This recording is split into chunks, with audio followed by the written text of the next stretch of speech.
এই দুবনে কি করছিস তো? আর কালকে ভোট দেওয়ার পর আজকে হচ্ছে সানডে, তাই হচ্ছে গোটা গরম মশলার তোমার মাংসটা করে নিচ্ছি প্রথমবার। আমি এটা একজনের দেখেছিলাম, তাই জন্য আমি ট্রাই করছি।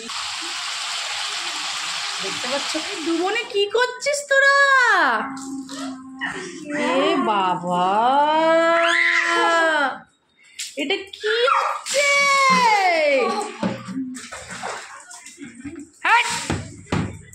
ওদিকে মাংস হয়ে গেছে প্রেসারে, এবার এর মধ্যে একটু জল জিরা দিয়ে দাও। দেখো কি স্বাদ হবে খেতে, পুরো মজ্জিত হবে, মজ্জিত খাওয়ার জন্য। দেখো রেডি হয়ে রয়েছে, রেডি পড়বে পড়বে বাবা। তারপরে সেদিনকার দিনটা ছিল হচ্ছে 19শে জ্যৈষ্ঠ, আর হচ্ছে দিনটা রবিবার ছিল। তোর বাবা ঘরে ছিল, তো এইবারে সেই মতন আমি আর পুজো করতে পারিনি, কারণ হচ্ছে ছোট বাচ্চা ঘরে থাকলে আর করা যায়। তো অদ্ভির বাবা যেহেতু হচ্ছে রবিবারে ছুটি থাকে, তো সেই মতনও পুজো করার সময়টা পেয়েছিল। যতই বেলা হয়ে যাক, তোমাকে ঘড়িটা তুমি দেখেই নিলে কটা বাজে, 2:30 বাজে। মানে সব স্নান টান করে এসে ও পুজো করতে আরম্ভ করলো, আর আমার তো খাওয়া দাওয়া হয়নি। তো ছোটো মেয়েকেই পরিষ্কার করে খাওয়া দাওয়া করিয়ে দিয়েছে। সেদিনকার আমাদের ভোগে দিয়েছিলাম আর হচ্ছে প্যারা আর আম কেটে দিয়েছিল ওর বাবা। যে একটুখানি হয় রান্না করতে সেভাবে দিতে পারি, নাহলে প্রত্যেকবারই আমরা রান্না করি। আর যেহেতু এখন অদ্ভি খুব অনেকটাই ছোট, সেই জন্য ঠাকুরকে সেইভাবে সময় আমরা দিতে পারি না। তো ওর বাবা তার মধ্যে দিয়ে যেটুকুনি সময় পায় তাই ঠাকুরকে দেয়। আর আমি হচ্ছে বসে রয়েছিলাম, যে ওর বাবার পুজোটা দেখছিলাম। যতই না দিতে পারি, সঙ্গ তো দিতে পারি, তো ওই সঙ্গ দিচ্ছি, তার মধ্যে বেজে গেছিলো 3টে। আর তোমরা দেখছো অদ্ভির বাবা যে কত ভক্তি করে পুজোগুলো দেয়, আর ও একটুখানি ঠাকুর ভক্ত, তো একটুখানি বেশি ভালো করে পুজোটা দেয়। আমাকে সেটা বলতেই লাগে না, কিন্তু আইবুড়ো কাল থেকে, মানে যখন বিয়ে হয়নি তার আগের থেকে বাবা লোকনাথ আর তার আমার কিন্তু খুব ভক্ত। তোমরা দেখতেই পারো প্রত্যেক দিন পুজো ওই দিয়ে যায়। ও পুজো না দিয়ে বাইরে বেরাবে, বলি যে আমি পরে দিয়ে দিচ্ছি, কিন্তু না, পুজোটা দিয়েই বেরাবে।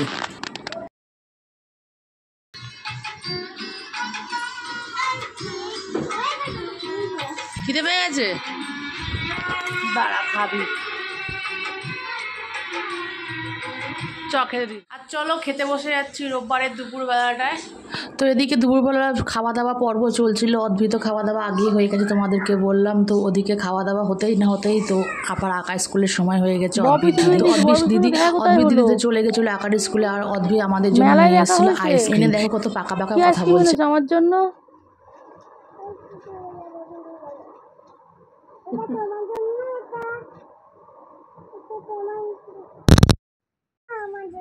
আমার জন্য কই, কোনটা? Thank you, thank you. এটা পাপার জন্য।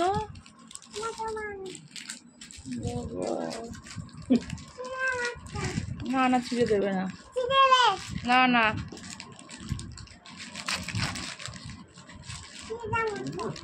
ছিঁড়ে দেবে না।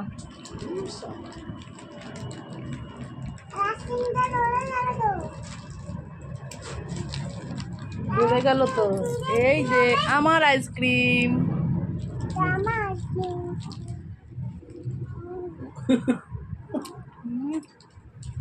ওকে বাটি দাও।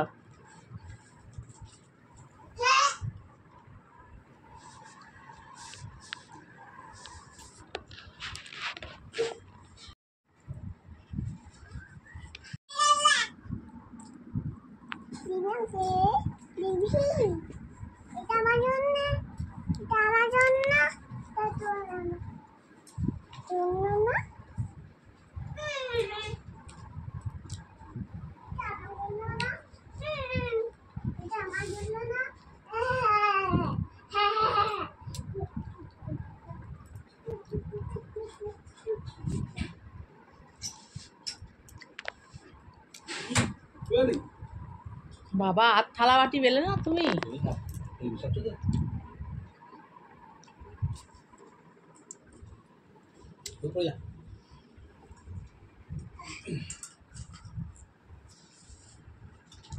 দেবে আমায়,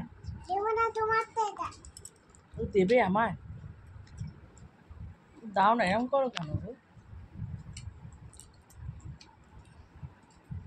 জানে না, তোরা খা।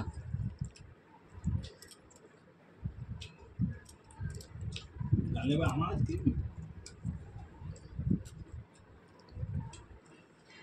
ক্রিম বেলের আইসক্রিমগুলো সুন্দর তো।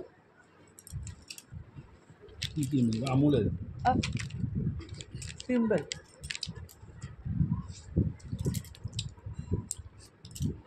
সেটা নামে চালা চালা আমুল নিয়ে এবার ক্রিম বেল ঢুকে দিল। ও আমি দিলাম, আমাকে দিবি না? গায়ে পড়ছে। কোনখান দিয়ে পড়ছে বোঝা যাচ্ছে না। তোমার এখান থেকে পড়ছে, খাচ্ছ না কেন? আরে পড়ছে বোঝা যাচ্ছে না তো। এখানে চুষছো আর নিচ দিয়ে পড়ছে।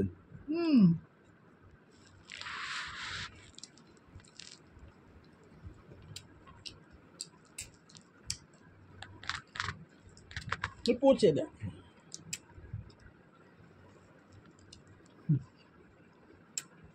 খা তুই খা, তুই খা।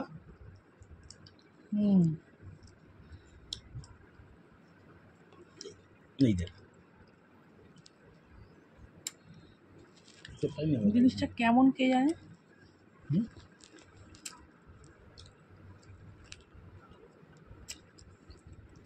পড়ছে দেখ। হয় আর তো আজকের ব্লগটা তোমাদের কেমন লাগলো তোমরা কমেন্ট করে বলবে, এবং আমার চ্যানেলটাকে ফলো করে আর ইউটিউব চ্যানেলটাকে সাবস্ক্রাইব করে দেবে, আর এইভাবেই ভালোবাসা দিয়ে দেবে আর আমার পাশে থাকবে।